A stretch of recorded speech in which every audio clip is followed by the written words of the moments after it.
The church bells tolled in heavy, deliberate rhythm, their echoes rolling over the small town like waves, crashing against a lonely shore. I sat in the front pew, staring at the casket draped in white lilies, yet my eyes refused to truly see it. Dad was gone. The man who had built Carter Holdings from nothing but grit and stubborn will, the man who had taught me how to ride a bike, how to knot a tie, how to tell the truth, even when it hurt now, lay motionless, sealed away forever. And yet, all I could think about was the man sitting 2 rows behind me. Michael, my brother, my rival, my undoing. Even without turning, I could feel his presence sharp, unyielding, like a blade pressed against my back. He hadn't spoken to me since the night Dad died. Not a word. He hadn't needed to. The silence said it all. This war isn't over. The eulogy blurred past me in fragments. Words like legacy and pillar of the community floated through the air, but none of them pierced the fog in my chest. I only snapped back to reality when Aunt Clara's hand closed over mine, trembling but steady in its intent. "You'll have to be strong," she whispered, her eyes glistening. "Robert trusted you for a reason. Don't let anyone take that away." Her words lodged in my throat like stones. Strong. I didn't feel strong. I felt hollow, small, utterly unprepared. Michael had always been the strong one, the confident one, the firstborn who commanded attention simply by walking into a room. And yet Dad had confided in me, the younger son, about his fears, his regrets, his hopes for what would come after he was gone. I swallowed hard and nodded. Though I wasn't sure who I was trying to convince her or myself, the service ended. People lined up to offer condolences, their faces blurring together in a carousel of sympathetic smiles and murmured platitudes. "Your father was a great man. He'll be missed. He was so proud of you boys." I forced polite nods. Empty Every time someone mentioned you boys, my gaze flickered to Michael, who stood on the opposite side of the aisle, shaking hands and accepting condolences like a politician. He wore grief like a tailored suit, deliberate, calculated.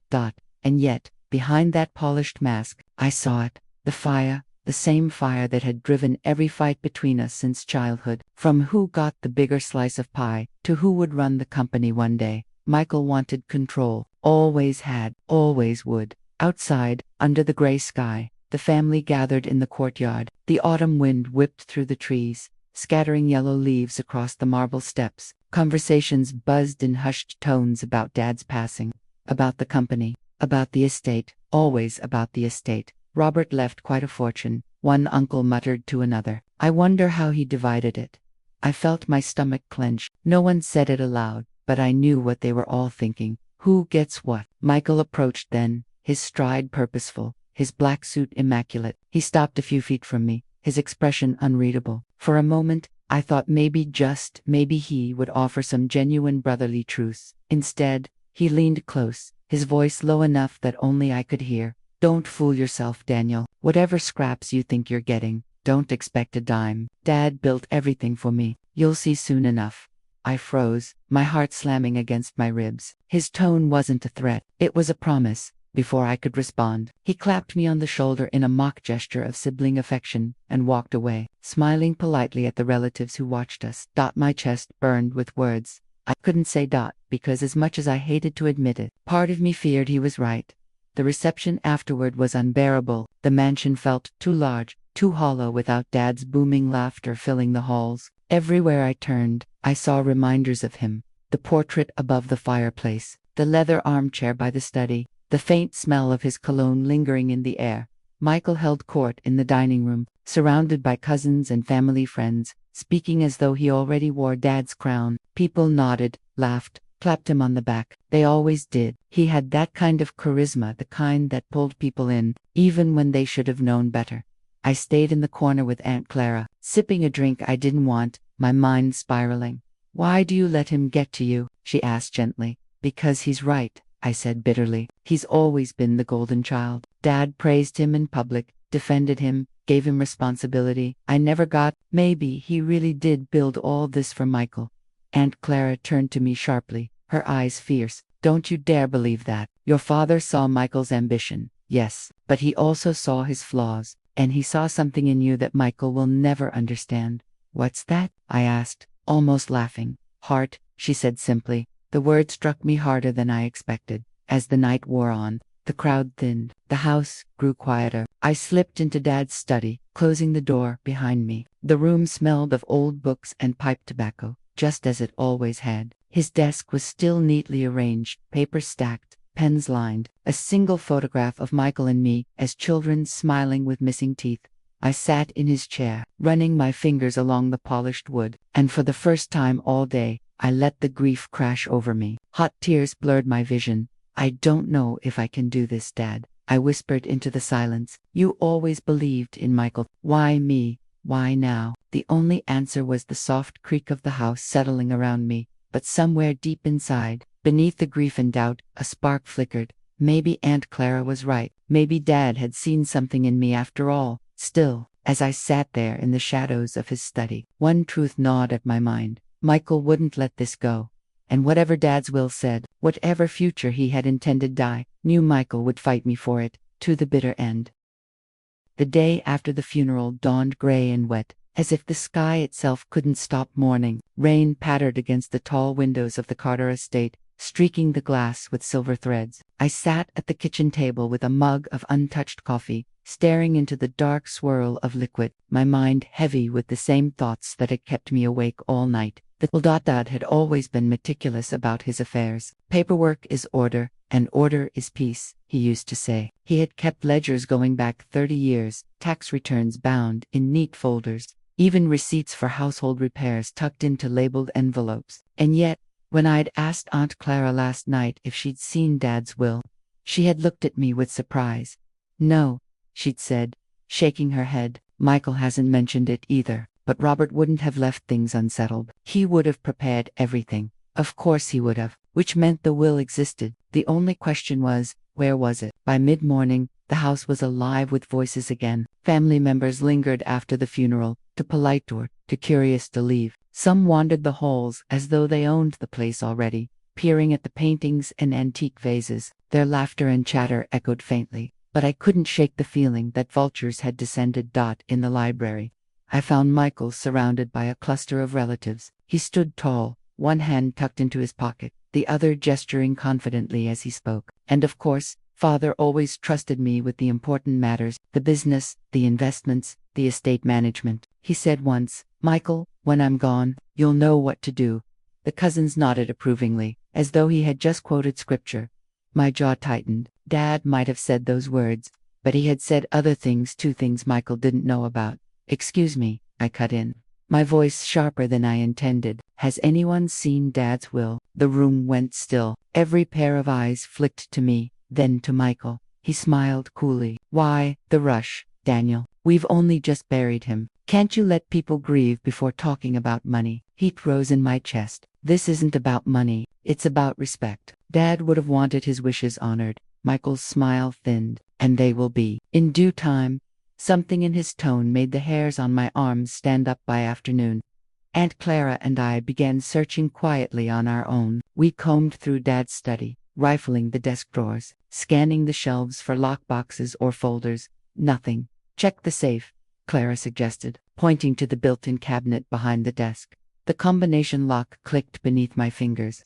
Just as Dad had taught me years ago, the door swung open with a groan, revealing stacks of documents, some cash, a few family heirlooms, deeds, bonds, birth certificates, but no will. Clara frowned. "Strange. Robert always kept important documents here. Always." I swallowed hard. "Unless someone moved it." We exchanged a glance, the same unspoken name rising in both our minds. Michael. That evening, a formal family meeting was called in the parlor. Word had spread quickly that the will hadn't been found. Dozens of relatives crowded the room, murmuring in low tones. The atmosphere was thick with unease, as though everyone smelled smoke but couldn't see the fire. Michael stood at the front, flanked by Marjorie, his wife, who looked more like a hawk than a mourner. Her sharp eyes scanned the room, as if cataloging every potential ally and enemy. "Thank you all for coming," Michael began, his voice smooth and practiced. "As you've likely heard, Father's will has not yet been located, but rest assured, I am in communication with his attorneys. In the meantime, I will assume responsibility for overseeing the estate, the company, and the household affairs." The room erupted in whispers. "Is that official?" someone asked. "Where's the paperwork?" Another demanded. Michael raised a hand, silencing them with ease. Father prepared me for this role all my life. While we search for the legal documents, continuity is vital. You all know he trusted me to lead.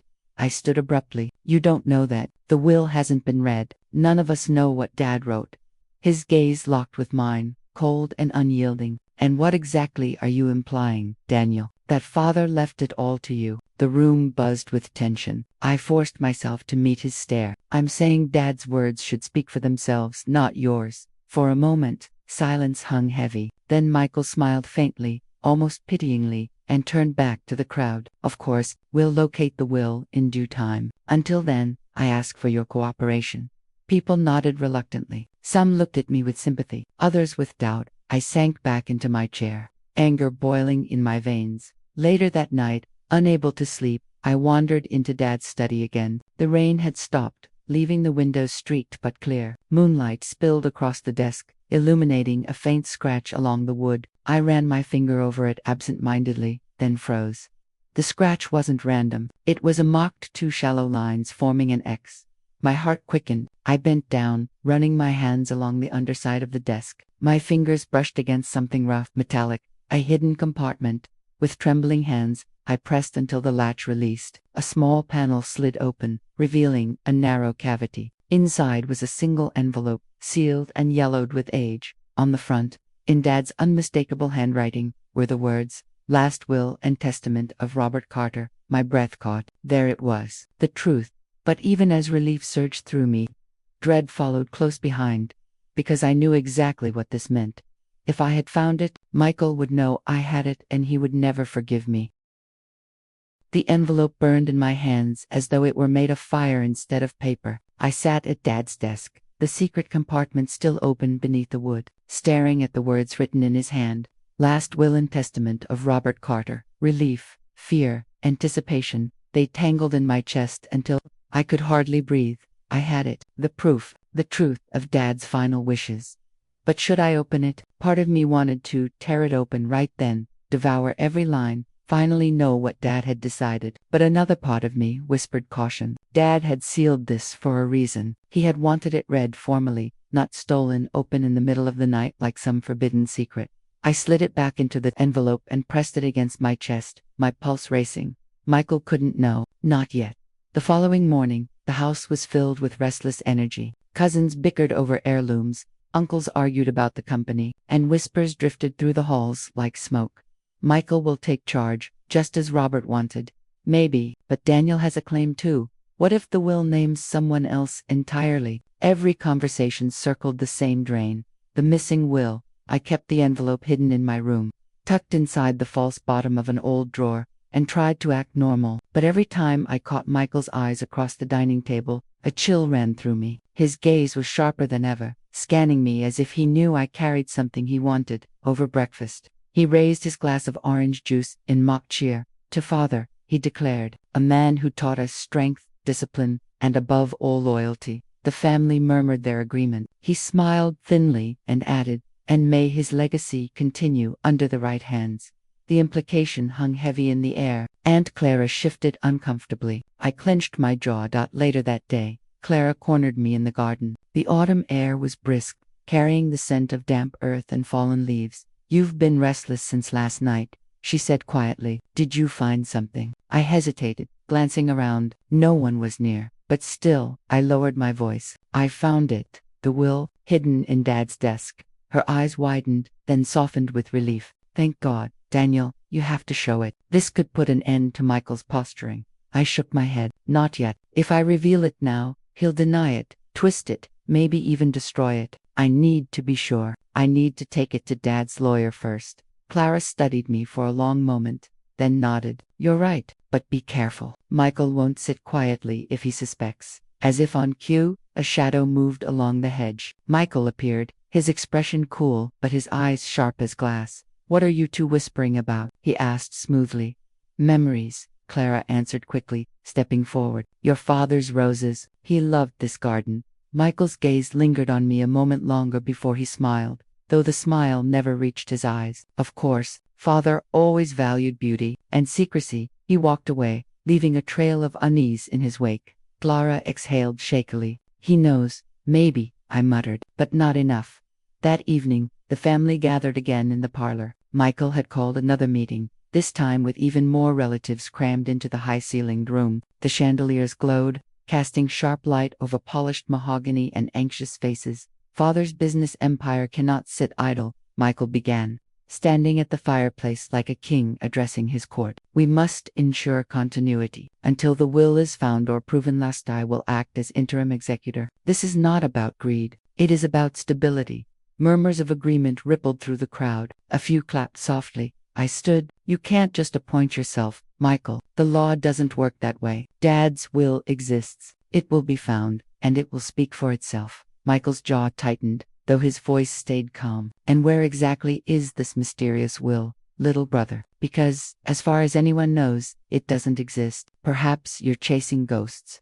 Gasps and whispers filled the room. All eyes turned to me. I forced myself to hold steady. It exists, and when the time is right, it will be revealed.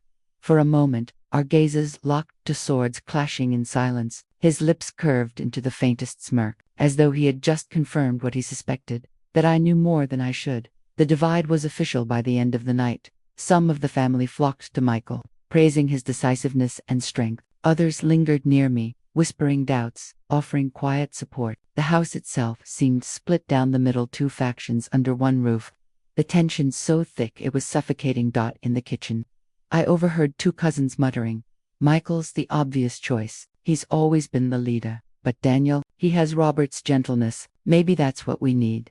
Their words stung and soothed in equal measure. Back in my room, I locked the door and pulled the envelope from its hiding place. My hands trembled as I turned it over, feeling the weight of it. Dad's voice echoed in my memory. "The truth will come in its time. Daniel, don't rush it. Trust yourself." I slid the envelope back into its hiding spot and sat on the edge of the bed, staring into the dark. The family was dividing. The estate was unraveling, and Michael was circling like a predator who smelled blood. Soon, I would have to act, but not tonight. Tonight, the storm was still gathering. The next morning, I woke before dawn. The house was silent, except for the distant creak of settling wood and the occasional cough of the old furnace. My nerves buzzed like live wires. Today, I decided, I would take the will to Dad's lawyer. I dressed quietly, slipped the envelope into a folder, and tucked it beneath my arm. Every step down the hallway felt heavier than the last, as though the house itself disapproved of my secrecy. At the bottom of the staircase, I nearly collided with Marjorie. Michael's wife stood in her silk robe, a steaming cup of tea in her hand. Her sharp eyes darted to the folder. "Off somewhere, Daniel?" she asked, her voice syrupy but edged with steel. "Just needed some air," I muttered. Her lips curved into a smile that didn't touch her eyes. At 5 in the morning, I forced a laugh. "Couldn't sleep." She sipped her tea, never breaking her gaze. "Insomnia can be dangerous, makes people do strange things." I didn't answer. I brushed past her, heart pounding, and slipped out the door into the misty dawn. The lawyer's office was a 2-story brick building downtown, worn but dignified, with brass lettering on the frosted glass door. Harold Whitmore, ESQ. Harold had been Dad's lawyer for over 3 decades, a friend, a confidant, practically family. He looked up from his desk as I entered, his spectacles perched low on his nose. "Daniel," he said warmly, standing to shake my hand. "I was expecting you or Michael. I assumed one of you would come soon." I pulled the folder from under my arm and placed it on the desk. "I found this, hidden in Dad's desk. I think it's the original will." His eyes widened slightly. He adjusted his glasses and examined the envelope with reverence. "Yes, this is Robert's handwriting." I recognized the seal. He carefully broke the wax and unfolded the thick pages. His eyes moved slowly over the text, line by line, his expression unreadable. The room felt unbearably still, every second stretching like a taut wire. Finally, he looked up. "This changes everything." My chest tightened. "What does it say?" Harold set the document down gently. "Your father left the majority of the estate not to Michael, as many assumed, but to you, Daniel. The house, the company shares, the land. Michael was left a portion, of course, but far less than expected." The words hit me like a tidal wave. Relief, shock, guilt, and dread all at once. "Why?" I whispered. Harold folded his hands. "Robert admired Michael's ambition. but he also feared it. He once told me, Michael sees power as possession. Daniel sees it as responsibility. That's why he chose you. I sank into the chair, my hands trembling. Dad had trusted me. But Michael would never accept this. On my way back to the estate, the folder heavy in my bag, paranoia gnawed at me. Every passing car seemed to slow. Every pedestrian's glance felt too long. I kept imagining Michael's face when he learned the truth. By the time I reached the estate gates, sweat clung to my palms despite the cool autumn air. Inside, the house buzzed with noise. Relatives were everywhere, lounging in the parlor, gossiping in the halls, arguing in the kitchen. The storm of inheritance was intensifying. That as I climbed the stairs toward my room, Michael appeared at the landing. He leaned casually against the banister, arms crossed, his smile sharp as a blade.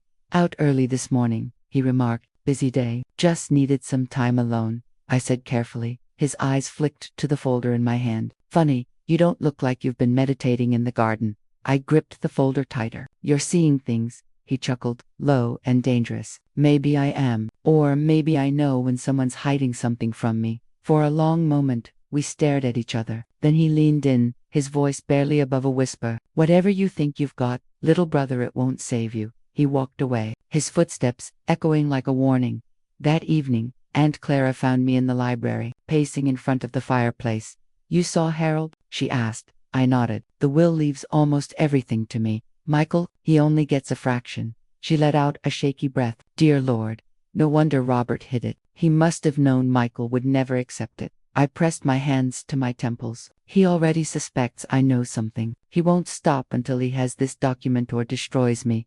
Clara placed a hand on my shoulder. Then, we must be strategic. Revealed the will at the right time, in front of everyone, where he can't deny it. I nodded slowly, though dread weighed heavy in my gut because timing was everything, and Michael was already plotting that night. Sleep was impossible. I sat by the window, staring out at the moonlit garden, the folder clutched in my lap. Shadows shifted in the hedges, too dark and deliberate to be tricks of light. Someone was watching. I closed the curtains. Heart hammering. It was only a matter of time before Michael made his move. The day of the reading was overcast, as though the heavens themselves anticipated the storm brewing inside our family. By noon, every relative had gathered in the estate's grand dining hall. The long oak table stretched from one end of the room to the other, polished until it gleamed under the chandelier's cold light. Cousins whispered, aunts adjusted their pearls, uncles cleared their throats nervously. The tension was palpable, thick enough to choke on. Everyone knew what was about to happen. The will had been found.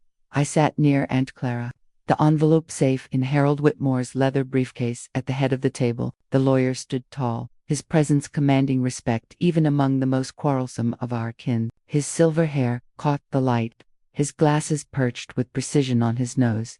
Michael sat opposite me, his posture regal, his smile sharp. Marjorie's hand rested on his arm, her eyes sweeping the room like a hawk guarding its mate. Harold cleared his throat. Thank you all for gathering. As Robert Carter's attorney of many years, it is my duty to read his last will and testament, recently recovered and verified. These are Robert's final wishes, and they are legally binding. A hush fell over the room. My heart pounded so hard I thought everyone could hear it. Harold unfolded the document, his voice steady and solemn. Robert Allen Carter, being of sound mind and body, do hereby declare this my last will and testament. To my beloved family, I extend gratitude for your love and companionship throughout my life. It is my wish that unity guide you after my passing. A murmur of approval rippled around the table. Michael leaned back, confident. Harold continued, his tone crisp. To my elder son, Michael, I leave a portion of my estate, including certain liquid assets, to be specified later in this document. May this provide him stability as he continues in his pursuits. Michael nodded faintly, a satisfied smile tugging at his lips. Then Harold read the next lines. To my younger son, Daniel, I leave the majority of my estate, the family home, the controlling shares of Carter Enterprises, and the Carter landholdings, including all properties therein. Daniel has demonstrated not only capability, but integrity, qualities I believe essential for stewarding the family's legacy. The room erupted. Gasps, whispers, outright cries of disbelief. Michael's smile shattered, his face drained of color, his body stiffening as though struck by lightning. What? He breathed. Harold pressed on, undeterred. To my sisters and extended kin, I leave bequests in trust to be distributed fairly. And finally, I direct that any disputes over this will be resolved by the courts of law, not by family division. The lawyer folded the paper with finality. This concludes the reading of Robert Carter's last will and testament. The silence afterward was deafening. Every eye turned to Michael, who sat frozen, his hands gripping the table so tightly his knuckles gleamed white. "This is a mistake," he stammered, his voice breaking for the first time I could remember. "Father would never. He trusted me." Harold's voice was firm. "I assure you, Mr. Carter, this is your father's genuine signature and seal. It is valid under the law." Michael pushed back from the table violently, his chair scraping across the polished floor. "No, you've all been deceived. This is Daniel's doing. He planted it." Gasps filled the room. A cousin whispered, "Could that be true?" I stood, my own voice trembling with emotion. "I found the will in Dad's desk, hidden, sealed, untouched. Harold verified it. I didn't forge a word. This is Dad's choice, his trust." Michael's eyes bored into me, wild with fury. "You think you've won. You think you can steal what's mine, yours," I snapped, anger flaring. "It was never about what's yours or mine. It was about what Dad wanted. You can't twist that to fit your greed." The table erupted into arguments, some siding with me, others with Michael. Voices rose, accusations flew, tears spilled. The family was a storm breaking apart at the seams. And in the middle of it all, Michael stood trembling, his pride shattered, his ambition slipping through his fingers. Then, to everyone's shock, he staggered backward, his face pale and stricken. "No," he whispered hoarsely, "this can't be." And before anyone could move, he collapsed to the floor. Chaos followed. Aunts screamed, uncles rushed forward, Clara cried out in horror. Michael lay crumpled on the carpet, Marjorie kneeling beside him, shaking his shoulders. "Michael, get up, get up." His eyes fluttered, his breath shallow, but he was conscious, weak, broken. The paramedics were called, the family scattered in panic, the will forgotten for the moment as Michael was carried out on a stretcher. His eyes found mine as they wheeled him away, as filled, not only with fury but with something darker, a promise. This wasn't over. Hours later, after the chaos subsided and relatives dispersed in uneasy silence, I stood alone in the library. The will lay in Harold's briefcase, locked and secure. Clara entered quietly, her face pale but determined. "It's done. The truth is out." "But Daniel," I turned to her, my heart heavy. "He'll come back, harder." She nodded grimly. "Yes, you've won the battle, but the war has just begun." And as I stared into the flickering firelight, I knew she was right. Michael's collapse hadn't been defeat. It had been the beginning of something far more dangerous. The house felt different after the reading. Before, it had been tense but united in grief. Now, it was fractured, every hallway echoing with whispers, every room carrying the heavy weight of suspicion. The will had been read, the truth laid bare, and yet nothing felt resolved. If anything, the storm had only intensified. I sat by the library fire late into the night, staring at the flames. Harold had locked the will securely in his office, but its words still burned in every heart that had heard them. Michael's collapse replayed in my mind again and again. The sight of him crumpling to the floor, pale and trembling yet, should have evoked sympathy. Instead, it left me unsettled, because I knew my brother. He wasn't the type to simply feign. No, Michael had collapsed under the weight of his pride being shattered, and men like him didn't stay broken. They rebuilt themselves into something sharper, something more dangerous. The next morning, the estate was buzzing with rumors. He had a heart attack. No, it was a panic attack. Maybe it was staged. Michael always did love theatrics. I ignored the chatter and made my way to the hospital. Marjorie was in the waiting room, her eyes rimmed red but her posture straight, her expression cold. "You shouldn't be here," she said as I approached. "I'm his brother," I replied firmly. "You're the reason he's lying in that bed." Her voice was venomous, low enough so others couldn't hear. "You paraded that will in front of everyone like a trophy, knowing what it would do to him."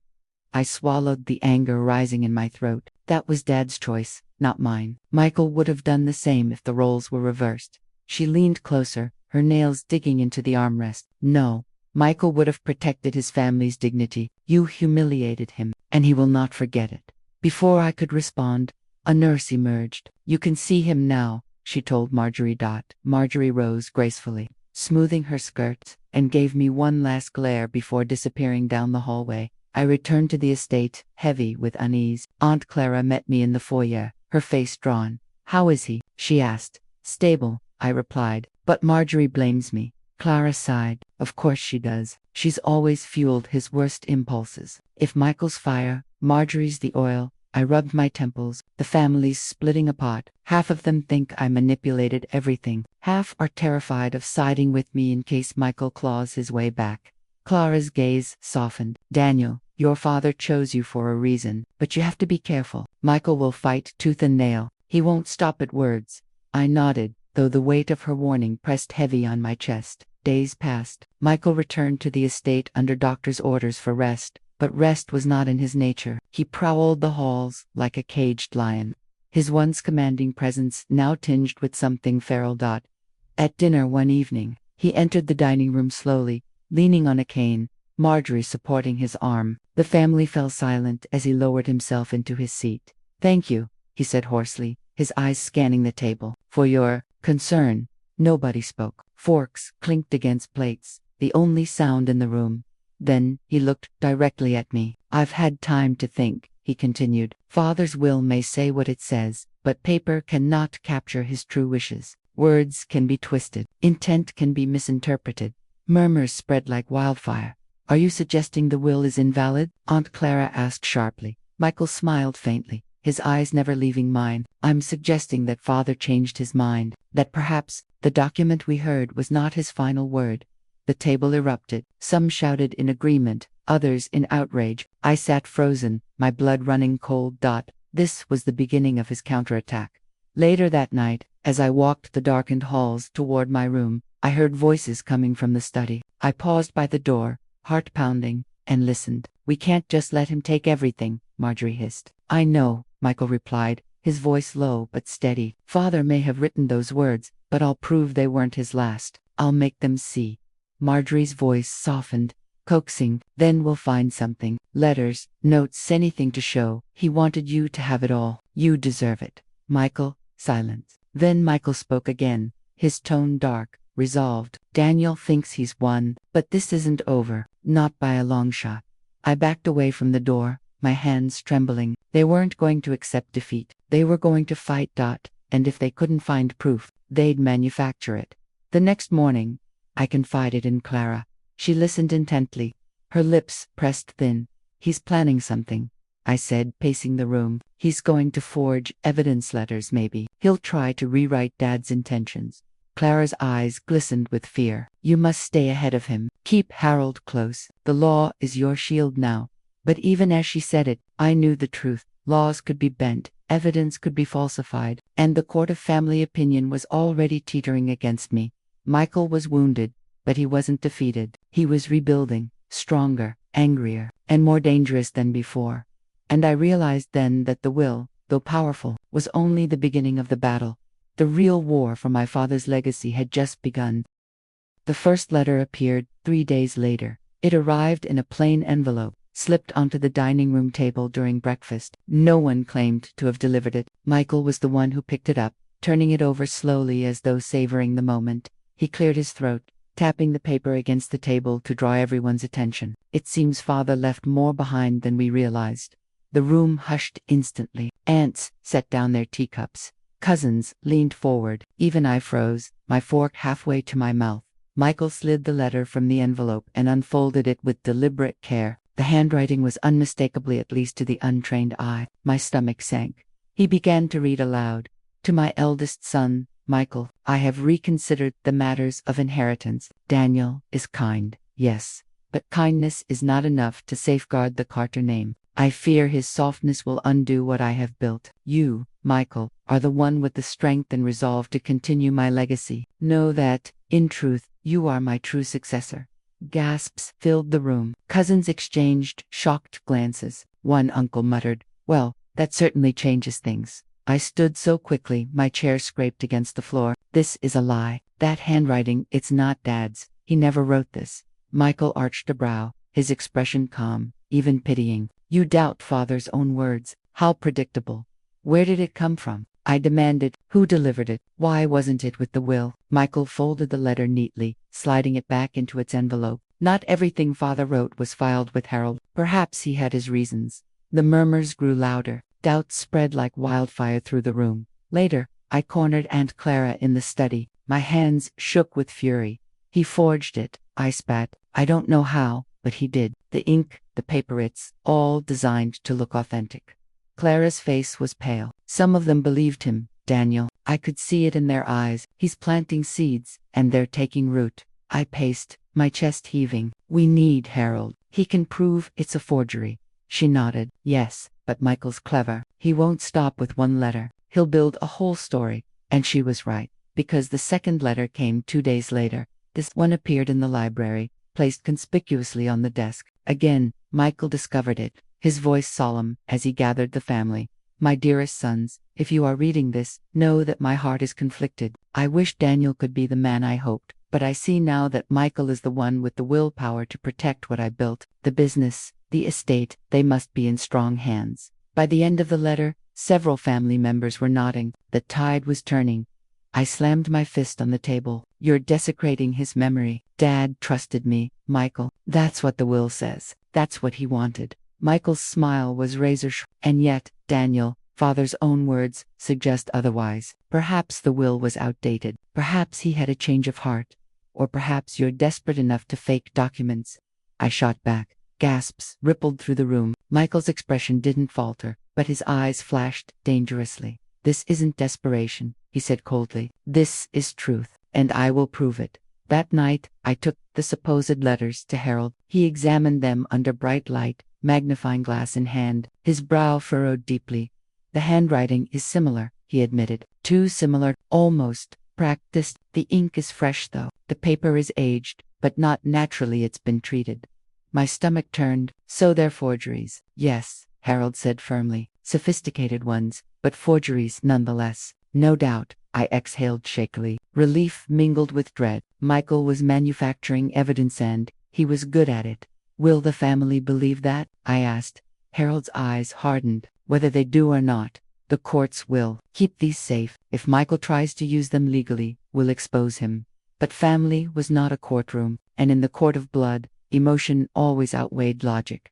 The third letter arrived a week later. This one was more personal, more cutting. Daniel, my son, if you are reading this, forgive me. I wanted to believe in you, but I cannot risk the Carter legacy on your gentleness. Michael must lead. Do not resent him. It is for the good of the family.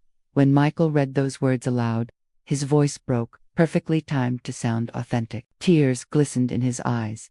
The effect was devastating. Half the family began to rally behind him, whispering that perhaps the will had been a mistake, that maybe father truly had changed his mind. I stood in silence, my chest aching with fury. To argue again would only make me look defensive, desperate.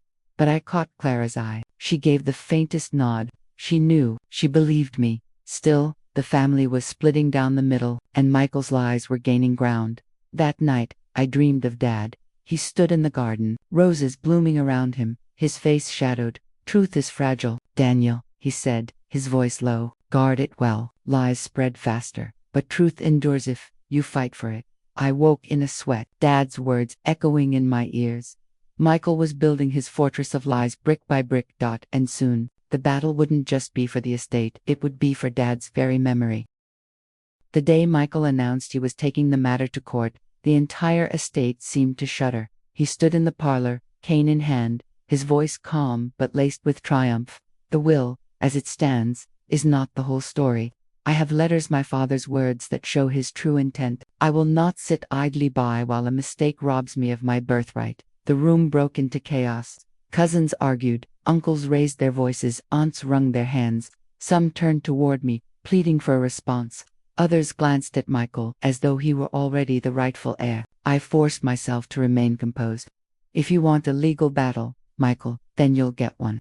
But you'd better be ready for the truth to come out. His lips curved into a thin smile. Oh, Daniel, I'm counting on it.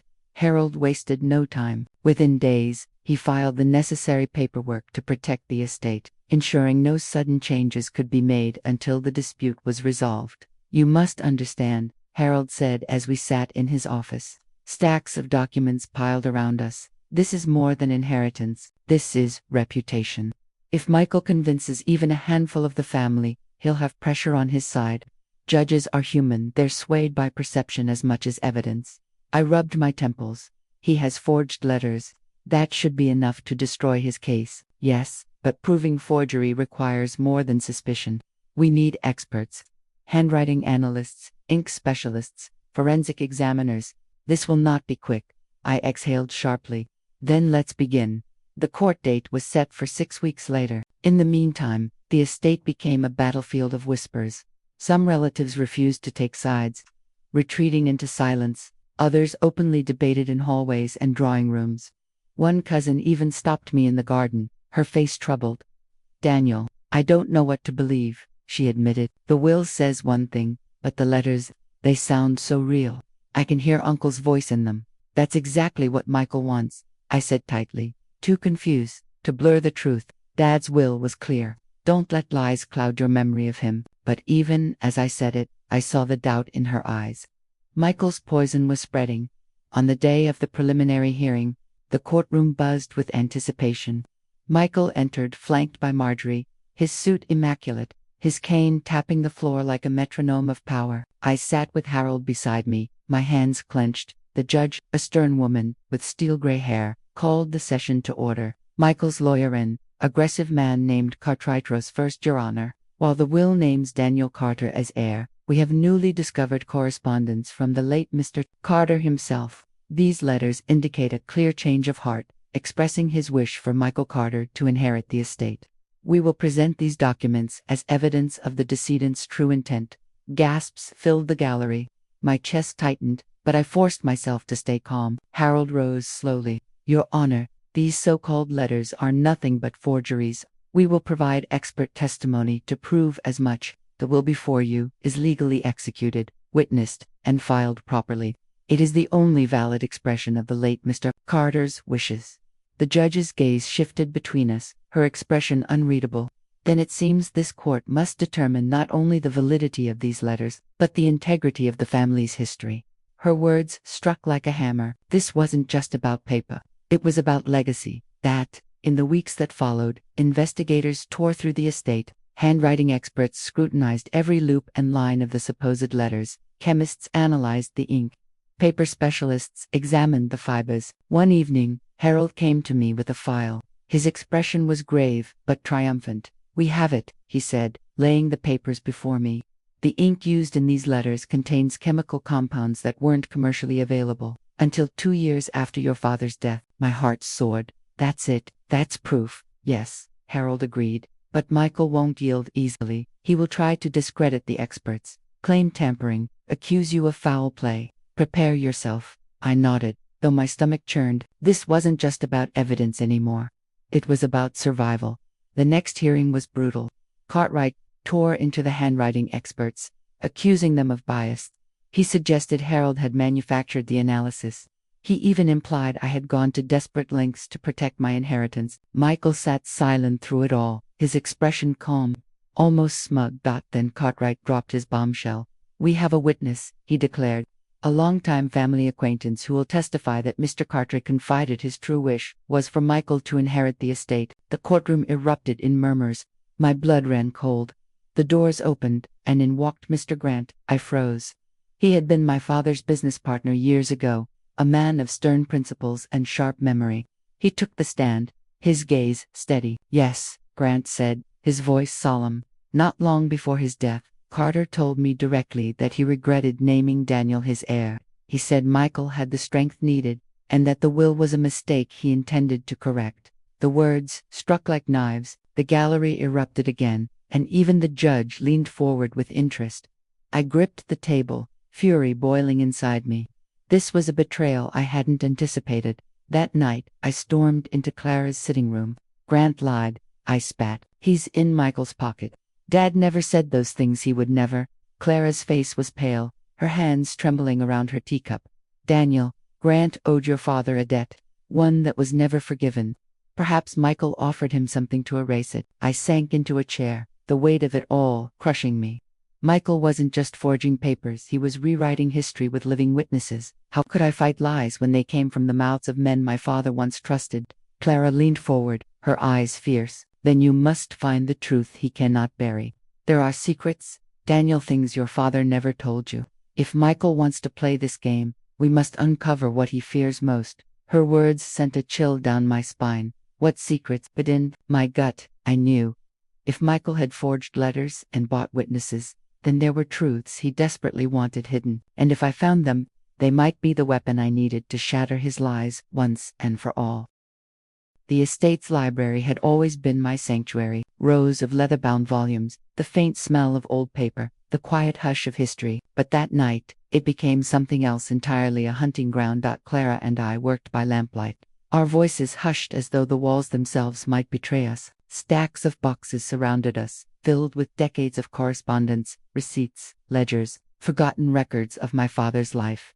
There has to be something here, Clara murmured, adjusting her glasses. Something Michael can't fake. Something that shows your father's true mind in those final months. I sifted through yellowed letters, my hands trembling with fatigue and urgency. Most were mundane business transactions, thank you notes, invitations, nothing that could undo Michael's lies. Hours passed. Midnight came and went, my eyes blurred over neat cursive lines until they seemed to dance across the page. Then Clara gasped, Daniel, look. She held up a journal.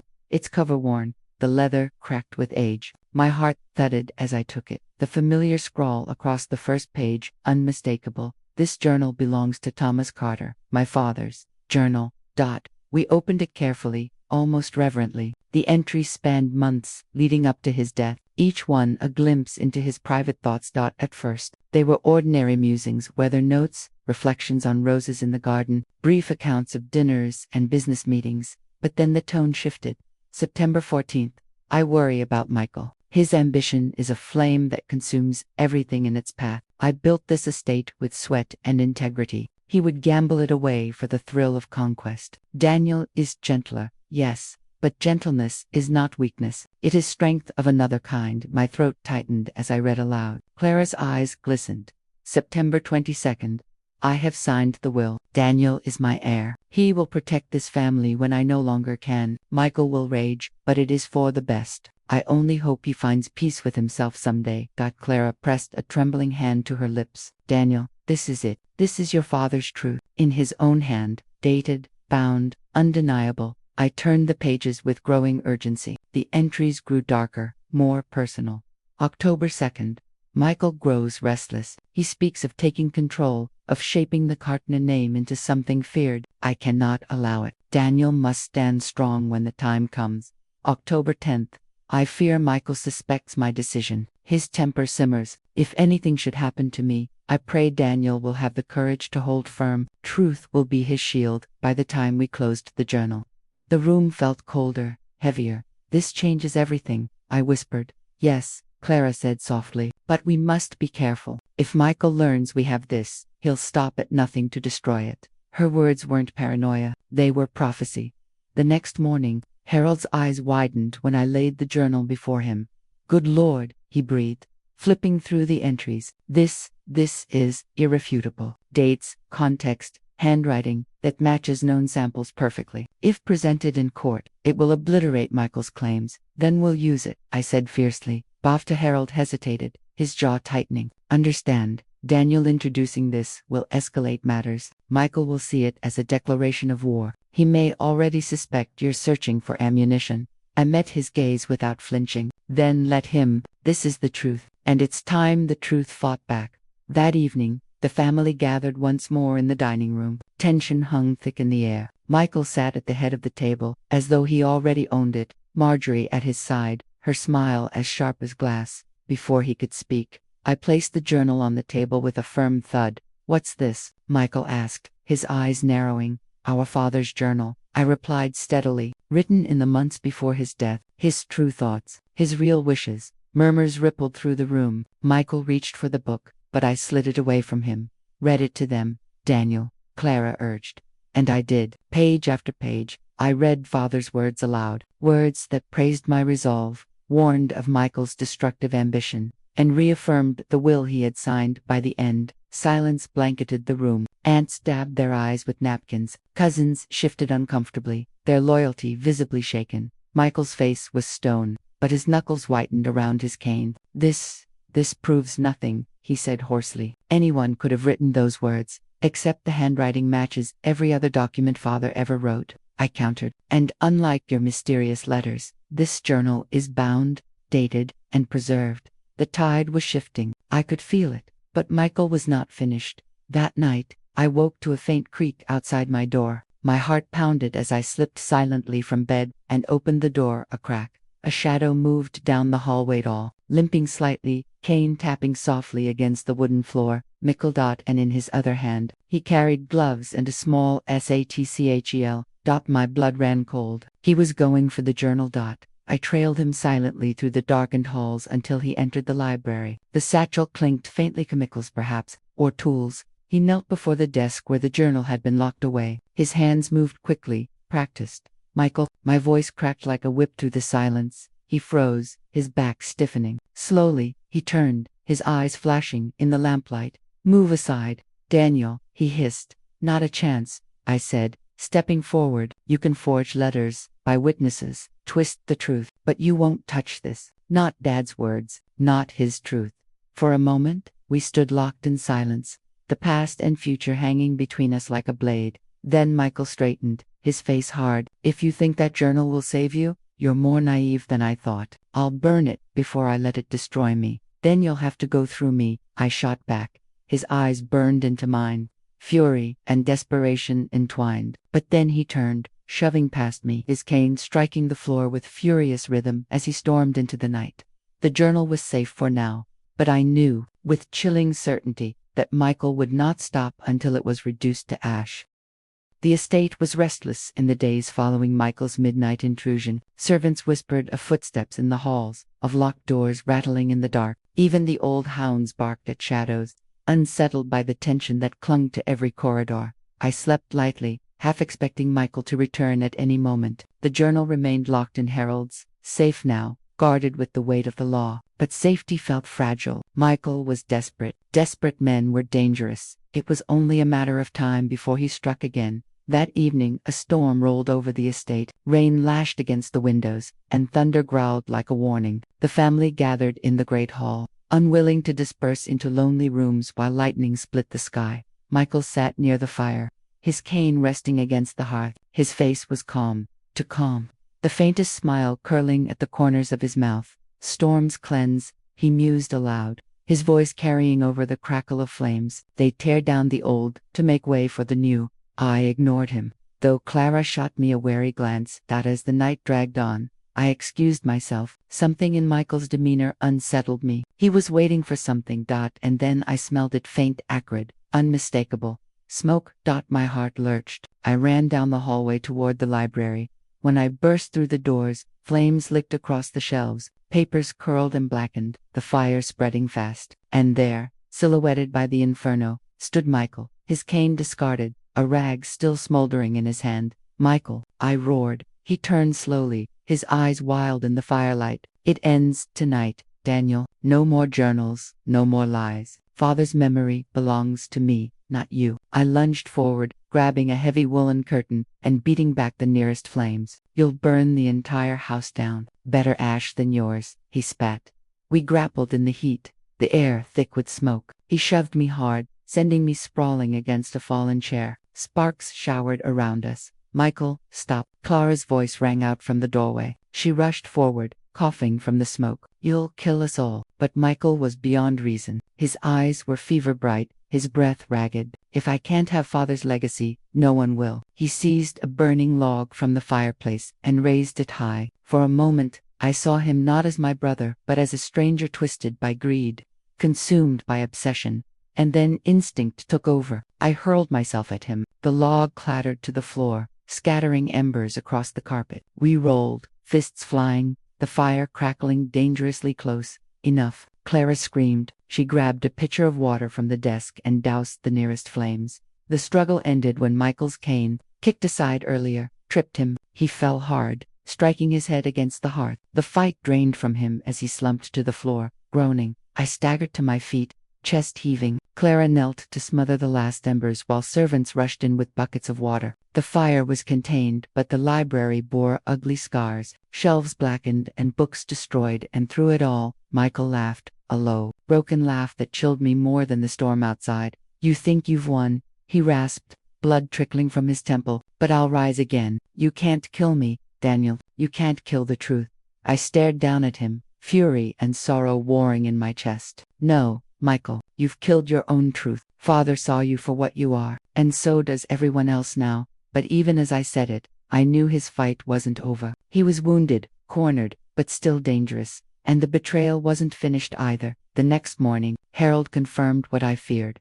Someone tried to break into my office during the fire, he told me grimly. The safe was tampered with. My stomach dropped. The journal, still intact, he assured me. But whoever it was knew exactly what they were after.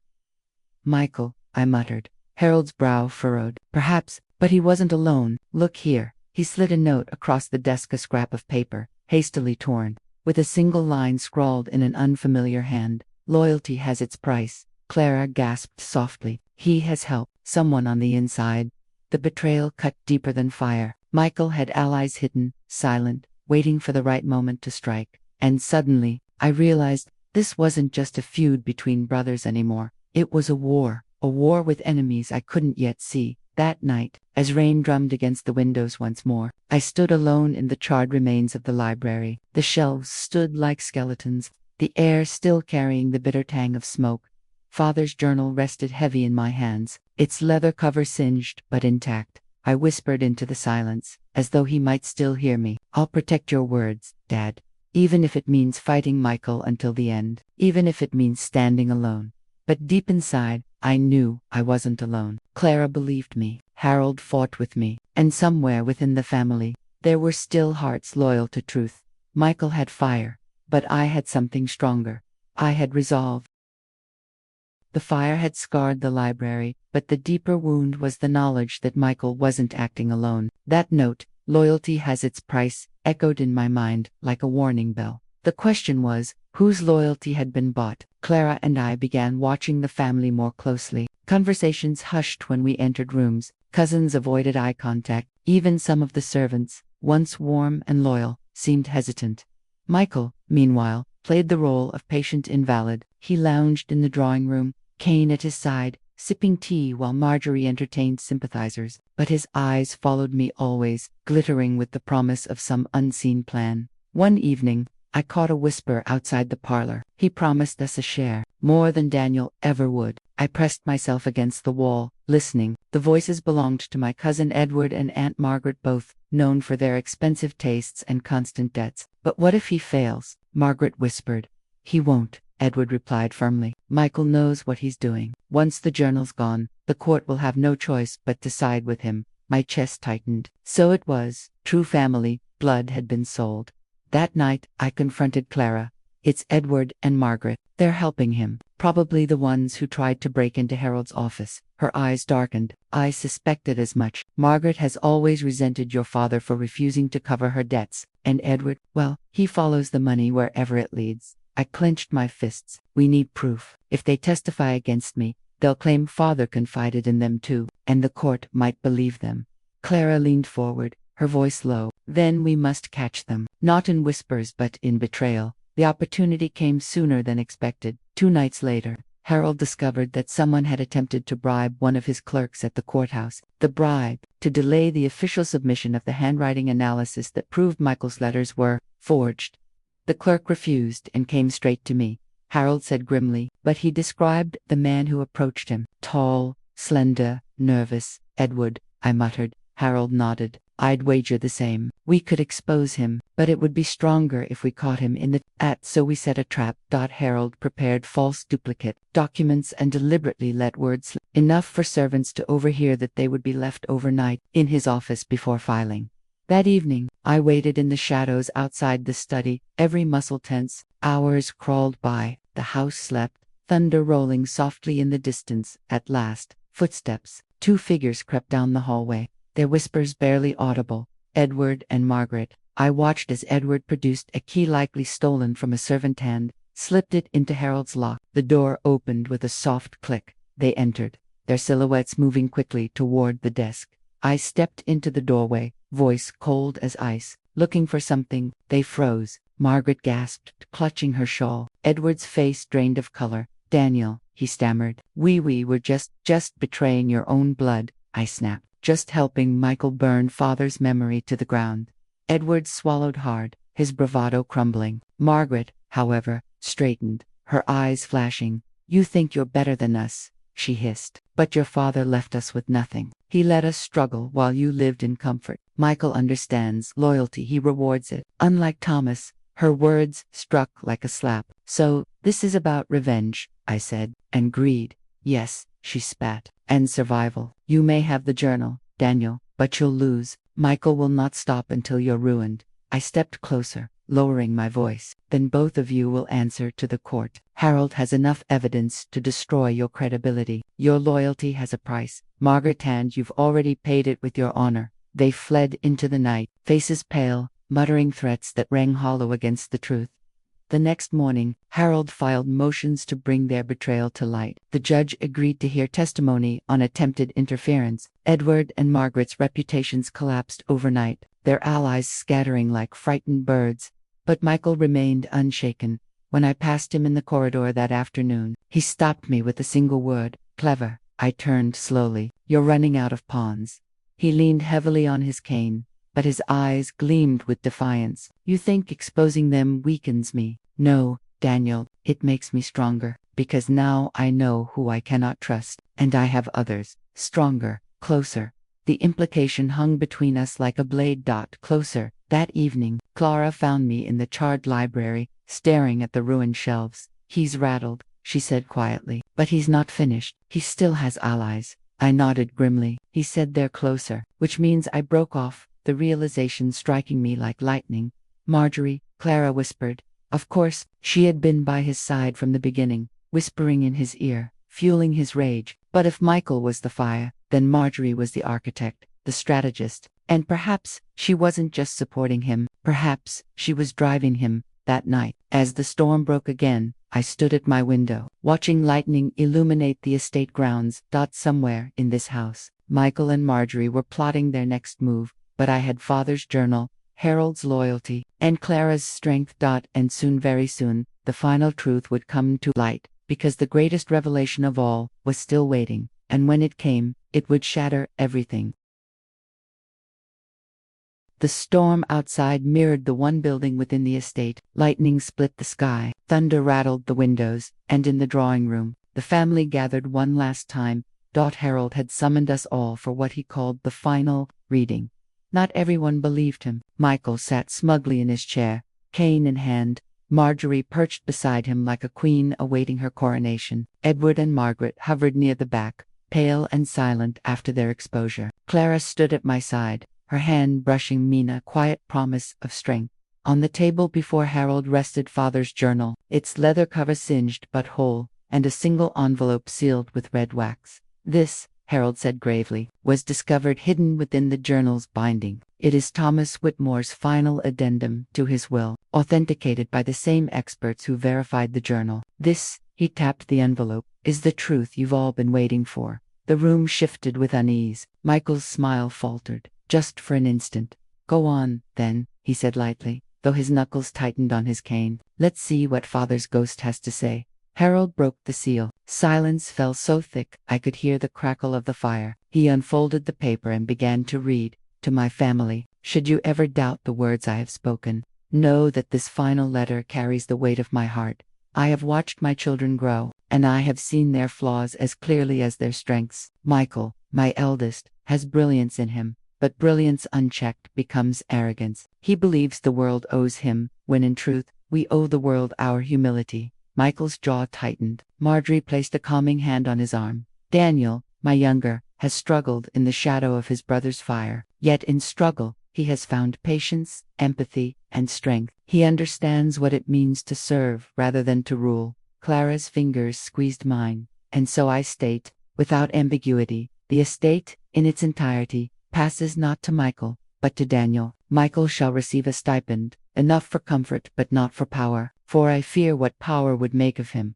A gasp rippled through the room. Michael's face went white, then red, then twisted with fury. Lies, he bellowed, half forgery. This is Daniel's doing another trick. But Harold raised his hand. The handwriting is verified, the seal unbroken until this moment. This is Thomas's final word. The room erupted. Margaret protested. Edward cursed under his breath, and Marjorie simply smiled. Not at me, not at Daniel's victory, but at Michael's collapse. I saw it then, as clearly as the lightning outside. The years of whispers, the quiet manipulations, the way she had stoked his pride and anger. Marjorie had never fought for Michael. She had fought for herself. Quiet, Michael roared, his voice breaking. He turned to Marjorie, his anchor, his ally. Tell them this is false. But Marjorie only tilted her head, her smile cold as glass. Oh, Michael, she murmured, did you really think this was about you? The room froze. What? He whispered. She rose gracefully, stepping away from him. You were useful. A blunt instrument, nothing more. While you raged, I secured the accounts. While you fought Daniel, I won sympathy. You burned yourself, and I